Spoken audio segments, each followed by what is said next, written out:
La connaissance que le fils prodigue eut du père après sa nouvelle naissance fut entièrement nouvelle, telle qu'il n'avait jamais eue auparavant. Il n'avait réellement jamais connu son père avant que la grâce ne paraisse. Son esprit avait été tiré de la mort, de l'obscurité, de l'éloignement, de la désolation, du chaos.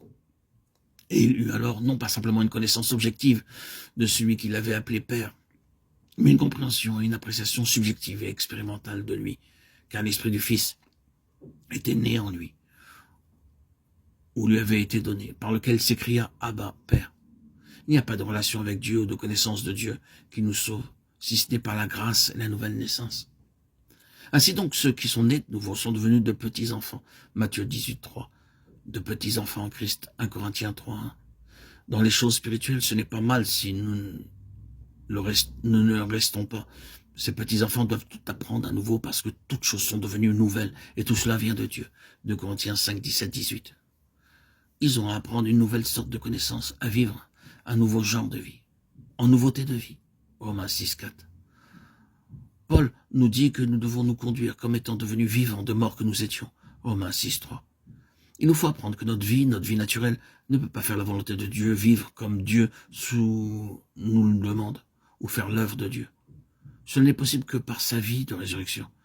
Cette vérité peut nous offenser car elle demande que nous admettions et reconnaissions notre faiblesse. Elle nous demande de confesser que, en nous-mêmes, pour tous les desseins de Dieu, nous sommes impuissants et indignes, et que par nous-mêmes, nous ne pouvons rien faire.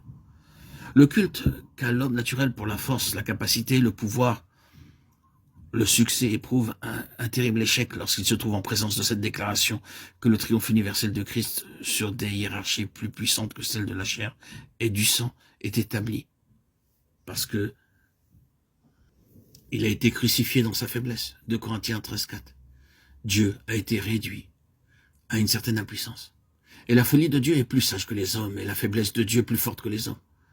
Considérez, frères, que parmi vous qui avez été appelés, il n'y a ni beaucoup de sages selon la chair, ni beaucoup de puissants, ni beaucoup de nobles. Mais Dieu a choisi les choses folles du monde pour confondre les sages.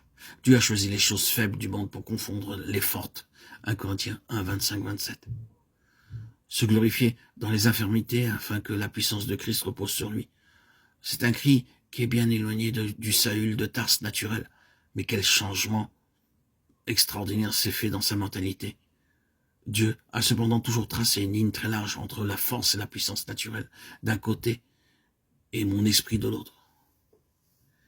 Et cette distinction demeurera jamais. Ce n'est pas par la puissance ou par la force, mais par mon esprit que s'accomplit cette œuvre, a dit l'Éternel.